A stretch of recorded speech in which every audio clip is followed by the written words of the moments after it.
Welcome to Keen on Green with Evan Rigsby, the podcast that dives deep into the world of environmental consulting from a multitude of perspectives. Join your host, Evan Rigsby, as he explores the intricate challenges and innovative solutions within the environmental sector. Hey everybody, welcome to the very first in-person episode of Keen on Green. Today we have a very special episode on the energy markets. I am in the Epsilon headquarters building, and today I have with me Marc Bergeron, Chris Rodstrom. Thank you guys for being here. Thanks for having us, appreciate it. And to kick it off, I figured what we can do is I'd love for you guys to tell the viewers a little bit about what you guys do, maybe a little bit on the company background. But thanks again for coming on. So you're welcome. Yeah, thanks for making the trip here to Maynard. I'll start. My name is Marc Bergeron. I'm a principal owner with Epsilon Associates. My technical background is I'm a wetland scientist by training. I've been working in the environmental consulting industry for the past 30 years. And although I've worked across different market sectors, I've largely specialized in the energy market sector, doing siting and licensing of various energy facilities throughout my career. Awesome. Great. And Chris Rodstrom, I'm a lead scientist here at Epsilon. I've been with the company for about 9 months. My background is environmental science, and I've managed projects here through siting and permitting, focused in the energy group. Prior to working here, I was at Eversource Energy and also worked on solar and offshore wind projects. So I think you guys have definitely built, fantastic practice here with what you guys do. Can you talk a little bit about the company? Yeah, thanks, Evan. Appreciate that. Yeah. Epsilon Associates is a private consulting firm. We are about 80 employees. We're headquartered here in Maynard, Massachusetts. And we also have an office in Albany, New York. We're a team of scientists, planners, engineers, and regulatory specialists. We focus on complex permitting and providing support to all different market sectors, including the transportation industry, the energy market sector, the real estate market sector, both traditional and institutional real estate, and also some industrial clients of ours, especially for our air group. Fantastic. And so guys, what I figure we're going to do today is one of the most requested topics that I've had people message in is what's going on with the energy markets. As we've all seen in the news, especially in the political space and, all over the country, we're seeing changes not every day, in some cases every hour. And so it's a better time now than ever to kind of talk about this, and that's why I brought in the experts. So I think to kick off today's episode, guys, what are your guys' thoughts with the current state of the energy market and a little bit how that's affecting especially the consulting markets as well? Yeah, I think you're spot on. It's a very dynamic time. In the past several years, particularly with the Federal Inflation Reduction Act, a lot of investment and funding, tax credits, coupled with state clean energy goals. Mm-hmm. There was definitely a pretty rapid increase in the number of projects in development and going through permitting. More recently, there's been some reform in Massachusetts and New York in particular, siting reform intended to streamline permitting, but that's being implemented now. And as you said, at the federal level, we're just 45 days into this new administration. There's already been, more than 80 executive orders. Many of those are affecting the energy market. Mm-hmm. Those coupled with policy changes, shifts away from renewables, and staffing reductions at some of the key regulated agencies. I think that's all playing out now, and we do know that there's going to be some shifts. But I think it remains to be seen in the coming months of exactly where things settle out. But overall, I think the dynamic will remain that the energy market as a whole will remain very active, and even though it'll look a little bit different. So I think that's a big thing, and I know, the three of us were talking a little off camera. The demand is only going up, and what are you guys' thoughts with that? Yeah, I think that if you think about policy changes, even though there have been, as Chris indicated, some sweeping federal changes that may change the immediate approach, a lot of the states in New England and New York have legislative mandates to decarbonize, and they're not going to abandon those policies. They're going to continue to move forward. And even as we see additional industry, and in recent times we've seen a lot of warehousing come into the area, so there's the demand for electricity is growing, and I think will continue to grow. And so I think that will continue to be a constant, and one of the things I think will be a constant in the energy market sector is going to be, grid improvements and modernization as we move forward. So off of that last point, you talk about like the future modernization of a lot of these areas. How is that impacting you guys? Like what are you seeing for the next few years, or maybe from like an even longer forecast? How is that affecting you guys here? Well, one good example in Massachusetts, partly in response to the clean energy goals, there's a Department of Public Utilities mandated process, the Electric Sector Modernization Plan. It affects both Eversource and National Grid, the two main utilities. But they're laying out very concrete plans for the next 5 to 10 years for rapid growth in the distribution and transmission side. Those projects are going to be happening at some overlapping schedules, some in similar geographic areas, along with these changes at the federal and state levels of some of the funding incentives and siting and permitting processes. So what we're seeing is that there'll be a lot of activity, particularly in the utility space, but also all the groups that are supporting them, including us, that'll be helping to implement those plans, particularly over the next 5 to 10 years, and getting them through the early development, siting, permitting, and then on through construction.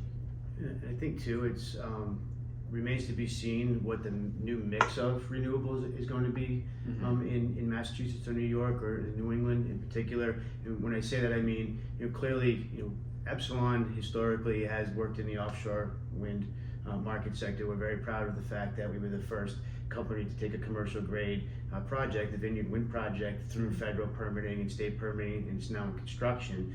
And we've been very active in that market sector. And if, as federal policy, may slow that down somewhat, it's going to be interesting to see what other renewable projects continue to move forward or are accelerated, or other projects in other market sectors like transportation or the building sector. So we're trying to stay up to speed on what's going on. For instance, we're seeing battery energy storage projects will continue to be developed. They're needed. They're part of the grid modernization as well. So it's just an interesting time to see how the states are going to sort of relook at their portfolio for how they're going to get to their decarbonization goals by 2030, by 2040, and by 2050. So I want to definitely touch on that for a sec, because you guys were talking about 5, 10, 15 years out in the battery side and all that. I'm sure that's going to be a big opportunity for the company. And so like as you guys are growing, what are some of the workforce trends that you guys predict? Or I guess maybe another way of saying is, what skills do you kind of see maybe someone coming into the industry now, or maybe someone who's kind of saying, oh, where should I focus on? What should I get into? What are you guys seeing? Well, I think there's an answer about what's happening now, but as we've been kind of covering, understanding what skills and what type of jobs are going to be needed in 5 and 10 years, it's partly coupled to how policy might change, how new technologies, long duration battery storage, or even nuclear power, or other technologies will be coming online that I think will require different skill sets. So what I think is really valuable is, one, being well versed in kind of current permitting and siting and environmental assessment skills, but also being conscious of how those are changing, and keeping an eye on how the market is changing, so that you're informed for your own kind of expertise, but you can also convey that back to clients and provide guidance to them as they're trying to navigate. So I think it's being well versed in the kind of current situation, but understanding it's a very dynamic market, and it'll continue to be that way, and you're well served by staying on top of it. Yeah, I would just add, for skill sets needed to break into this business, or even just be successful in this business, they're still the same as they always were. So it's being able to effectively communicate both verbally and written.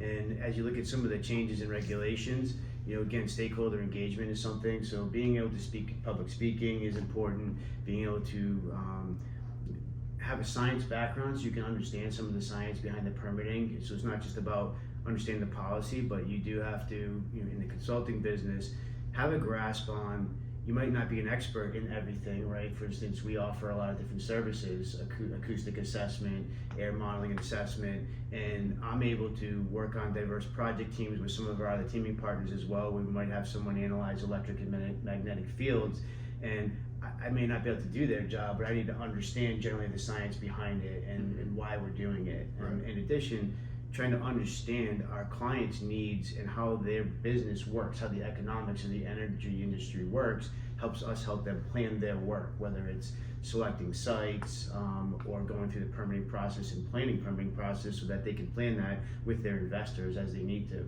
And that's something I really want to touch on, because one of the things you guys have done really well as a company is you know how to take care of your clients, even in the good times, but also in the bad times. And so, especially in this market, I'm sure you guys have been getting calls left and right. What's going on? How do we handle it? And you had mentioned especially a lot of those soft skills, being able to effectively articulate what you're trying to convey, walking them through their problems. What does that look like for you guys right now with a lot of the folks that you're working with, and how do you kind of navigate this market together with them? Because I think you and I were talking in the past, it's definitely a partnership approach.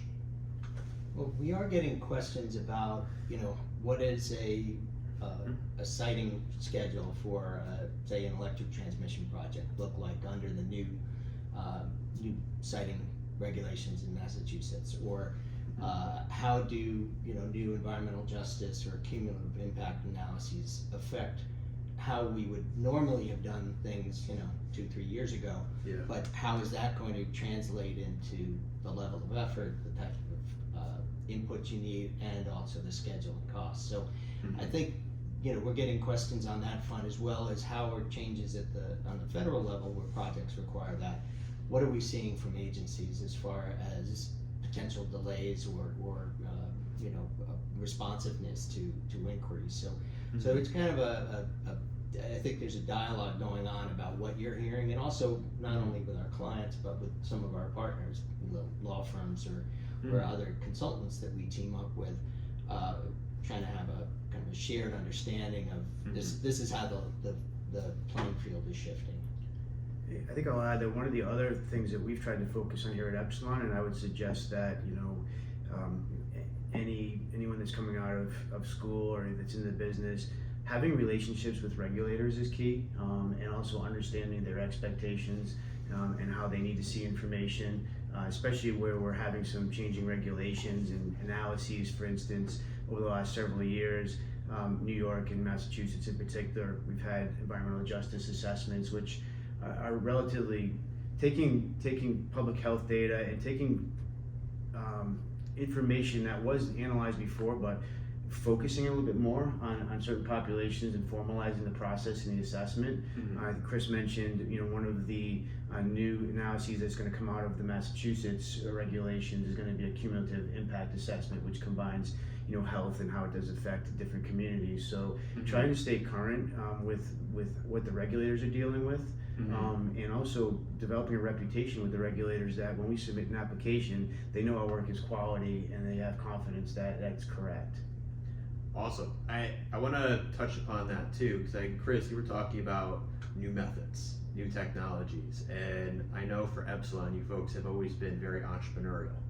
I mean, you were just talking about how you broke into the industry and so forth. So with what's going to be happening in the next few years and all these changes, and like you were talking about navigating your clients through it, what are you guys, doing differently, or with new technologies, what are you adapting to offer even more value to a lot of the clients you're working with now? I'm curious. Yeah, a couple of examples. I was talking about the electric sector modernization plan. A lot of projects happening in a relatively short period of time in similar geographies. things like geographic information systems and siting and planning tools that can not only look at a single project, but also do multi-project planning, multi-project siting, and even considering filing petitions that put together projects.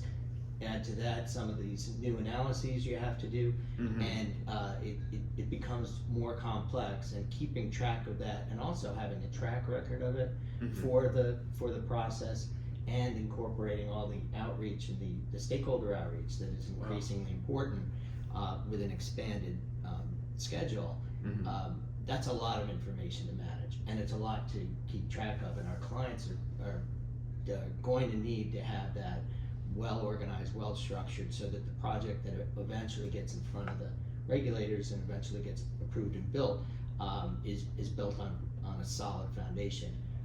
So we're looking at things like geographic information systems and new methodologies for tracking design changes and other things that'll support that changing environment. Excellent. As regulations are updated as well, new standards are being recognized where there may be old standards are being replaced and modernized as well to match conditions that we have, whether it's in the energy market sector or whether it's fire safety codes, or the building sector. Right? As building codes and regulations change, it's a matter of understanding those changes and how they affect the instrumentation that we have to collect data. Is it the most current? Are we up to industry standards, and making sure that we stay up to industry standards so that our work is accurate and defensible as we get into the permitting process and public hearings, especially when we're in a siting process, which is an evidentiary process. Excellent. And one of the things that just came to the top of my head is, you guys are also very present in the communities, especially a lot of the local communities. And Chris, maybe you want to touch upon, I know you were at a couple of local events, Mark, I know we've even talked about staying very connected with even the university level. And any thoughts on that for like all these changes happening as a company, what you guys are doing to really be present, and maybe some of the areas that communities you've recently visited, and kind of how that went for you? Yeah, like just yesterday I was at the NECA Renewable Energy Conference in Waltham, and I think there is a sense among regulators. There were Massachusetts and New York state regulators there. There were developers. There were a lot of law firms that are supporting it, other consultants, and I think what I'm seeing and what I'm hearing is that people are trying to understand how things are shifting, so kind of collectively this the larger energy market can continue to move forward despite the challenges of that. So there's been a lot of collaboration and sharing of experiences. What are you hearing from different agencies? What are you understanding that the response time is going to be on certain aspects of a permit application? So I think that with that group, and particularly back with our developer partners, where they're very sensitive to spending their DevEx, the development funds, as smartly as possible, and being able to take that intelligence from where things are at and keep the projects moving forward, but do it in a smart way that protects their investments. Absolutely. Yeah, I think one of the things about the energy industry that's been fun throughout the last 30 years of my career is that the one constant is that it's always changing, it's evolving. Right. I can remember working on natural gas fired power plants back in the late 90s, which when states started thinking about reducing greenhouse gas emissions, that was one of the things that the states wanted to do, because we had coal and wood fired power plants here still in New England that were firing and working, and so getting more natural gas into New England was something that was on the cutting edge. And so we sort of adapted to that, and then over time, again, it shifted to renewables. And so trying to adapt to that, you take some of the same basic foundations of your work, sort of how we adapt now in this current situation. I think one of the most, not dynamic changes or different changes, but stakeholder engagement and early engagement, and working with our development clients to try to help them select sites, thinking forward versus having them come to us and say, hey, I've got a couple sites and this is what we're looking at, and then trying to work with them and say, yeah, none of those are really that great, and trying to help them before they get there. So getting involved with the development projects early on is something that we're seeing a shift here recently. Interesting. So I think for the last part here is one of the most requested things as well is seeing your guys' career journeys. And I know you talked a little bit about Eversource, and Mark, I know we've kind of talked off camera, but I'll start with Chris. Can you talk a little bit about your career journey and what some of those experiences were? Sure, I'd be glad to. Well, I spent the first part of my career working in the conservation field, and I worked for the Forest Service and Massachusetts Parks, and then conservation nonprofits. But then about 12 years ago, I got very interested in climate change and renewable energy as a major way to address the climate crisis and electrifying the economy and switching from fossil fuels to clean energy. So then that's when I moved over and moved into the energy space with a job at Eversource. Learned a lot of things from that experience, worked with some great people there on building and permitting large transmission substation projects.